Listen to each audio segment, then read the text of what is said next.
Turning a WestJet Encore flight quickly, efficiently, and safely is a team effort that requires planning and preparation. By following the strategies presented here, ramp crews arriving and servicing WestJet Encore's Q400 should be able to meet or exceed spot goals. 20 minutes prior to the arrival of a WestJet Encore flight, all personnel and equipment must be present at the gate area. In preparation for the arrival, the crew briefs to discuss duties, GSE positioning, and any other details relevant to the flight. They start by sharing a safety moment. The pre-arrival briefing should also cover the order in which assigned tasks must be completed. Completing high-priority tasks first during the arrival will help in getting guests and bags off the aircraft quickly and safely. When they're finished, a FOD check of the entire clearance zone is performed. All available crew members should take part in this check. The aircraft clearance zone is the designated ramp area into which aircraft taxi and park. The purpose of the aircraft clearance zone is to provide a clear movement and parking area to protect the aircraft during arrival and departure. In most locations, the aircraft clearance zone is marked on the ramp surface. GSE must be staged outside of this area before the aircraft arrives. If these markings are faded or non-existent, stage equipment outside of where the aircraft buffer zone will be once the aircraft is on gate. Position the GSE so that it can be brought up to the aircraft quickly and easily. For example, having the safety step at a safe distance near the marshaller allows that agent to grab it and quickly maneuver it into position after arrival.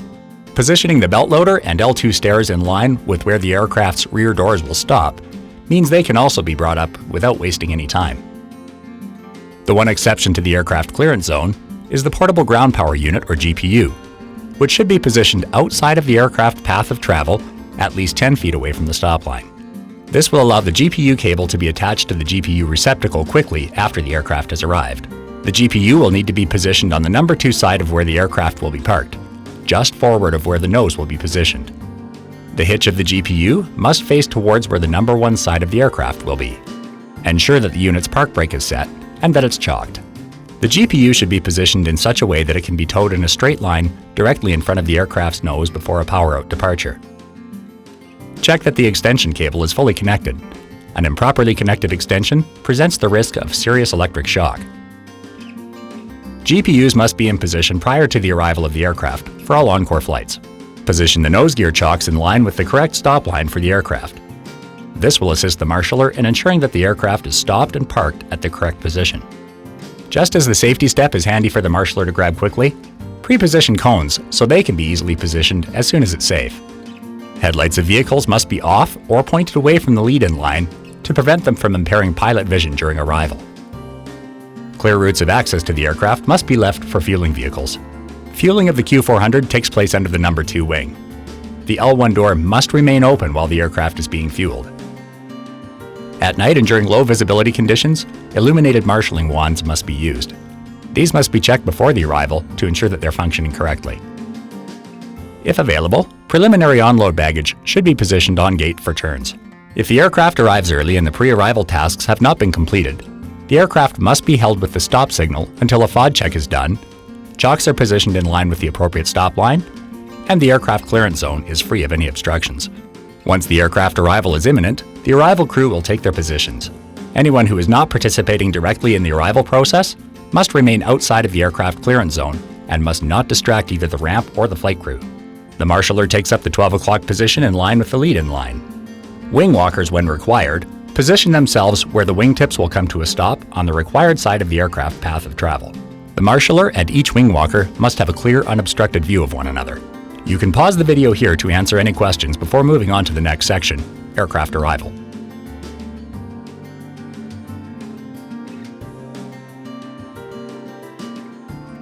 Once the aircraft is in sight of the gate, the marshaller will display the Identify Gate signal. Once the aircraft has left the taxi line and has entered the gate area, the marshaller will guide it using the Straight Ahead and Turn Left or Turn Right signals. If, as the marshaller, you feel that the aircraft is proceeding too quickly for you to safely guide it, use the Slow Down signal to advise pilots to reduce their speed. During the arrival, the wing walkers monitor the path of travel of the wings and fuselage. The marshaller will watch both the aircraft and the wing walkers for hazards or obstructions. If any member of the crew notices a hazard to the aircraft or personnel, the aircraft must be stopped at once. In these cases, wing walkers will signal "stop" to the marshaller, who relays the signal to the aircraft. Once the hazard or obstruction is no longer present, the arrival process may continue. Once the aircraft is approximately 10 feet from the stop line, the marshaller will then slowly display a rate of closure by moving their hands from their sides to over top of their head. Once the aircraft has reached the stop line, the marshaller will complete the rate of closure by displaying the stop signal with the wands in an X above their head. The wing walkers will approach the nose of the aircraft by walking parallel to the fuselage, followed by a 90-degree turn towards the nose. This is to ensure that they do not enter the propeller hazard area. The pilots will feather the propellers once the aircraft has come to a stop. This will produce an audible change in volume from the propellers. The higher priority tasks for the offload can be separated into two categories: those that can be completed before the all clear is given by the marshaller, and those that will be completed after. There are only a few tasks that can be safely completed before the all clear: marshalling, wing walking, nose gear chocking, GPU connection, and GPU activation. Here's the best order in which to complete these. Immediately after the propellers have been feathered, the nose gear is chocked. As Agent 1 installs the chocks, Agent 2 brings the GPU cable over to pass to Agent 1 as soon as the chocks are in. When standing up after chocking the nose gear, take care to avoid injuring yourself on the temperature probe on the fuselage just above the nose gear on the number 1 side. The marshaller will notify the pilots that the nose gear chocks are installed by indicating "chocks in." As Agent 1 connects the GPU cable to the aircraft, Agent 2 walks back to the GPU. Once the GPU cable is connected, Agent 1 signals Agent 2 to activate the GPU. Never connect or disconnect the GPU cable when fueling is in progress. Once the GPU has been connected, Agent number 2 indicates "connect ground power" to the marshaller. Now the marshaller can give the "connect ground power" signal, allowing the pilots to shut down their engines. The sooner the engines are shut down, the sooner the all clear can be given, and the next set of tasks can be completed. The pilots will shut down both engines. Once the propeller blades have stopped spinning completely, the all clear can be given. The all clear is an indication to the ramp crew that they are safe to approach the aircraft. Never enter the aircraft hazard areas until the propellers have stopped completely and the all clear has been given. Once the all clear has been given by the marshaller, the most urgent priority is getting guests quickly and safely off the aircraft. Not only is this a valuable service to our guests, but it also helps with the spot of the flight. Because the safety step was staged close to the marshaller can quickly bring it up to the door. Care must be taken to keep the step from damaging the aircraft. So before the L1 door is opened, it's staged at least 3 meters, or 10 feet, away from the fuselage and out of line of the door's path of travel. A good reference point for this is to leave the safety step in line with the flight deck window and then opening the L1 door. The agent who was assigned the task of opening the L1 door during the briefing immediately approaches the door, checks it for damage, then knocks to alert the flight crew that the door is about to be opened. After pulling the door lever, the agent waits at least 5 seconds to allow the door seal to deflate. Now the door can be opened safely. The safety step, or the boarding ramp, is now positioned, and guests can begin to deplane. When positioning the step at the air stairs, it's very important that there's a gap of at least 3 centimeters, that's 1.5 inches, between the edge of the door and the step. If the door comes in contact with the step, it will damage the door. Anytime GSE unintentionally comes in contact with the aircraft, inform the captain. This is also true if the door contacts the safety step at all. Any contact here must be reported to the captain and then submit an incident hazard report, no matter how insignificant the contact might seem. Keep an eye on this gap as guests deplane, since the step has a tendency to edge its way under the door. When this happens, the door can contact the safety step as guests step down. If the boarding ramp is required, let the CSA board the aircraft before lowering the handrails. Once the CSA is on board, lower the handrails and position the boarding ramp while the CSA completes their briefing with the flight attendant. This allows guests to begin deplaning a little sooner than if the CSA had to wait for the boarding ramp to be positioned. Remember, every second counts.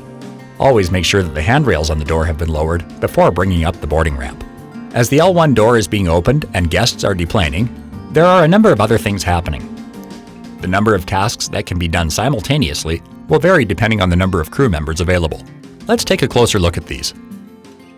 In order of priority, these are the tasks that need to happen once the all clear has been given. Install supplementary chocks if they're required.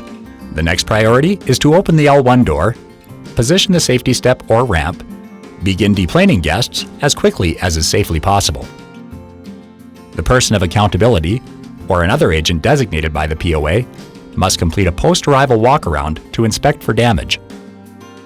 Safety cones need to be placed around the aircraft. The walk-around is a good time to ensure that the cones are in position.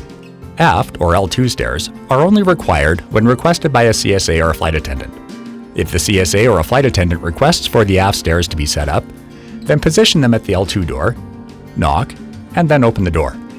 Getting guests' bags off the aircraft and onto the carousel quickly is as important to good service as deplaning quickly. Open the aft cargo door handle and wait 5 seconds for the door seal to deflate. Bring the belt loader up to the aircraft and raise the conveyor high enough that the agent in the compartment can load bags onto it without having to bend too much. The first commodities that need to come from the compartment are door deliveries. Offload these quickly and take them to the place designated by your base. If the final load details, or FLD sheet, indicates that there are door deliveries in the forward compartment, be sure to offload these quickly as well. When delivering items like strollers or wheelchairs, folding them open when possible is really great guest service.